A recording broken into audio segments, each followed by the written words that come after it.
and we give end users and other businesses the ability to do things that they couldn't even freaking imagine, much less do on their own. And then we apologize when we have to charge them for it.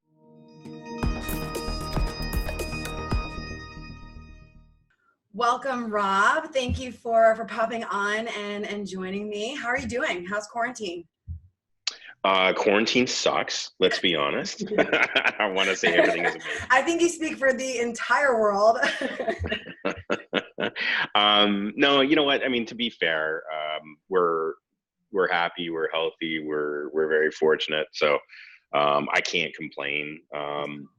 My life, as your life, is on the road and engaged with people, and I miss that. I miss that immensely right now. I made the joke the other day that, 3 weeks ago we were debating whether you should or shouldn't recline on an airplane. Yeah. And right now I'm at the point where, you could sit in my lap as long as I'm on an airplane. So, I saw you post that, and it's so funny because the one of the things I think is so unique that's coming out of this it's almost like when you go camping and you start to appreciate things when everything else is stripped away. The same thing is happening now in your day-to-day life. Like, I'm noticing things I never noticed before about like my own surroundings. And everything just feels different. So I love that you're home and you're healthy. And for those of you who do not know the legend that is Rob Ray, so I just wanted to make your eyes roll, Rob. Senior VP of Business Development at Datto. If you don't know him, you have not spent a day on the road, unlike him. But Rob, I just wanted to jump on together. Obviously, love what you guys are doing over at Datto. Always have been a fan. But there are a lot of partners out there that are really struggling with the idea of selling differently, specifically virtually. So typical, partner sales cycle has a lot of in-person interactions and a lot of on-prem interactions. And I just want to get your thought on, share some of the things maybe you're seeing, some of the partner conversations that you're having, and bring us kind of into your head with advice that you'd have for some of these partners that are wondering how to sell now. Yeah, absolutely. I think right now, I just wrote a piece that's getting a lot of attention. I'm glad that it is, because it's a silver lining look at what's going on in the actual channel. And historically, as IT providers, and I don't know why this is, I got to figure it out and put some thought to it, but historically we're almost apologetic when we have to bill somebody for something. It is the weirdest thing, because we provide, and when I say we, I mean MSPs, not just the vendors in this place or the people that serve MSPs in this place, like you and I. But we provide such amazing services, and we give end users and other businesses the ability to do things that they couldn't even freaking imagine, much less do on their own. And then we apologize when we have to charge them for it. And it's this weird kind of dynamic, and it's always taken place. And I don't know why it is, but it's just kind of always been there. And I look back, and I kind of took a step back, and I through this, I wasn't quite sure when all this took place, because it came on really, really quick for us. I wasn't quite sure how end users were reacting, how MSPs were doing, and I wanted to go back and just kind of do a spot check before we came out with any big public messaging. And I called a lot of really good friends of mine in the MSP space from around the world, because I wanted to get a flavor from pretty much everywhere. And consistently, they were busy, right? And busy generally means more dollars. But it's this whole, I need to keep these end users up and going. And therefore, I'm in the process of transitioning them to home. I'm in the process of moving this technology, that technology, or sourcing technology, and all this stuff. But it was almost like we owed them this, as opposed to, this is an opportunity for us to make money through this. And I get it. It's a pandemic, and you don't want to be the ambulance chaser, and you don't want to be, we want to help our customers out. But at the end of all this, I think it's also important that we remind them the value of what you just did. And I think back to all the different pandemics and issues and situations that we've been in over the years, like with the .com bust, with the 2008 recession, 9/11. Yeah. This one's different. This one's totally different, where MSPs are in a great shape. The governments around the world have deemed MSPs as essential services. Absolutely. And I think about the tens of thousands of small businesses that would go out of business if they didn't have an Not for MSP the helping MSP. them mobilize Yep. and helping them work from home. And I think that's super important, that when all is said and done, when everybody is past this, and we're all back to work and happy and healthy and shaking hands again, that we are reminding everybody of the service that the channel did in order to keep these businesses up and going. And let's not be apologetic about it. Let's literally work with our end users, but let's work with them from the perspective of, not only did I help you this time, but next time it's going to be even better, and we're going to be better prepared, and we're going to come up with a plan. And I think this is going to be a really, really good thing for the channel, because I think people will start recognizing the real true value of what we do. I loved your piece, Rob. I read it, and I couldn't agree more with Good, that thank you. silver lining that you brought up, truly, because we talk about this a lot too, that not only are there apologies, but it's almost a lack of truly feeling like you are able to charge for what you are doing. And Yeah. we, whether it's in a pandemic or whether it is just overlaying your margin and your services on top of what you're already selling, and it's okay, because that is what you're providing. And so Yeah. now more than ever, in a time where every business is one, trying to figure out how to stay open and remain taking care of their current employees and making sure everything stays together, but our MSPs are going out there and being heroes, which is awesome. Yeah. And so, yeah.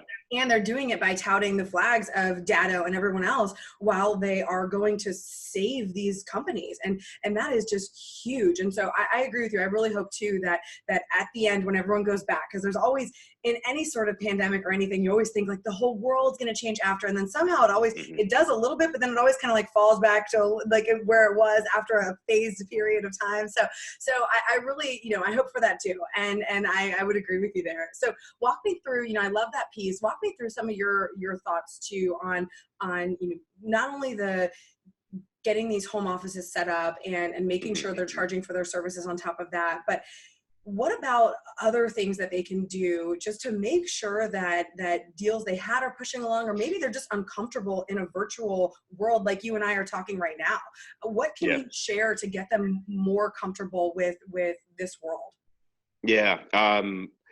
It's tough to say that right now, and there's a lot of ambulance chasing that's going on right now. And there's a lot of vendors that are out there, and they're kind of perpetuating that everything is scary and the world is falling apart, and you're going to need them in order to survive. And this is again why the knee-jerk reaction, like the immediate response was, okay, everybody's sitting at home, nobody's really doing anything. MSPs are sitting at home. Here's a great opportunity for them to do a demo of a product and try to do a big fleet conversion from some product to our product. And then you start realizing that we ourselves are so like busy. I mentioned off the top that I'm actually busier now than I've ever been before. And I don't have planes and hotels and all that I'm dealing with. Right. So you have to imagine that MSPs are. So then this is where you take that step back and go, okay, let's think about this logically. And I start calling out to these MSPs, and they're like, lo and behold, they're busier than ever before. So what are some of the, so they're not going to be attending webinars, especially ones that are going to try to sell you more crap. Yep. So what can we do to add value? And we did a big webinar today, kind of like a only for our partners, just kind of like a Tim, our CEO of Datto. He's a finance guy. He's a really, really smart dude. We've been arguably very, very successful, one of the most successful businesses in the MSP space. A lot of thanks to him. So how can he help, or what knowledge can he pass on to the MSP community that can help them as business owners continue to thrive through this? So, we did that. And we didn't end it with a sales pitch or a special offer or, buy this and get that kind of thing. It was more of a, look, we're all in this together. If you need some help, let us know, because we will work with you guys on a one-on-one basis on whatever fallout there is from this. But ultimately, here are the things you need to be thinking about. Here's the things you need to be saying to your end users. Here's the non-apologetic way that you can go to your end user and collect for fees and services that are owed, kind of idea. And then we started thinking beyond that. What else can we do? So, we're doing a webinar with our CRO shortly, that's Chief Revenue Officer, on how do you continue to sell in a virtual environment if you can't see them face to face. And again, more of like, what are we doing in order to continue our march? Our head of HR is going to be talking about the kind of the people impact of this. How do you keep your staff motivated and happy through all of this? Because isolation can be immensely depressing for some people. So, what are some of the things that you can be doing? What are some of the things that we're doing in order to make sure people don't feel like they're alone through all of this? So little simple things like that, where we can be helping each other out as a community, rather than, hey, if you buy now, I'll give you, additional license for every one you buy kind of crap. Absolutely. And the reason why, I wanted to talk about selling virtually is the word sell and sales gets such a bad rap, because it's that, tacky promo, or it's something along those lines where someone's trying to sell you, where I personally view sales completely different. It is all about value, and that value doesn't even have to do with a product exchange at all. And it can be a conversation exchange. It can be how do you just figure out how to support that person with whatever it is, and it's a relationship build. And one of the things that we're sharing with a lot of partners too, along those same veins that you're mentioning, on the how do you keep your people in check, how do you make sure that your revenue and the way that you're operating your business in this world makes sense, and that you're functioning properly and efficiently, and that you're going to come out on top of it. But that other piece of making sure that you're adding value to your current clients and prospects that you may have had, and they might have been in a pipeline deal, but you can add value differently now than you may have, and build a relationship and be there for the person, versus wanting to necessarily bad sell the person. So no, I agree with you. And I think that's awesome that you guys are doing that. And I'm sure you'll have a ton of people tuning in, because a lot of the same questions, no matter what industry you're in, are circling in everyone's minds. So what are some things that you think would be beneficial for how to kind of keep sane during this COVID quarantine? Like, has there been anything that you found yourself doing that you thought you'd never do, but it's only because you're quarantined? Like, what does that look like for you? To be honest, I've actually been dropping weight, which is great. Good for you. Yeah, it's not by design. It's and it's not because my wife's a bad cook or anything like that, because I've got 2 teenage daughters that are doing a lot of the cooking here, as well as just literally eating at home versus eating out. And our life is generally at the lobby bar, so I'm drinking a lot less than I normally do. But we it's nonstop. It's virtual calls like this. Like in the past, historically, we probably would have done this as a podcast or a phone conversation rather than a face to face. There is, funny enough, there's a call that I've got coming up this evening. I think it's about 5 o'clock, where it's just a bunch of vendors that typically we see each other at every single event. We're actually getting together over Zoom and having a couple drinks. Like I know. And I joined hesitantly because I don't know what this is going to be like. And I've got so many other things that I need to be doing right now. And then all of a sudden it's happening and people are giving me crap because I'm not on the call. So I jump on there. And I genuinely had fun for about an hour with these people. Awesome. And yeah, you start missing those types of relationships and what's going on in people's lives. I think the other big part of this too is taking it with a little bit of sense of humor.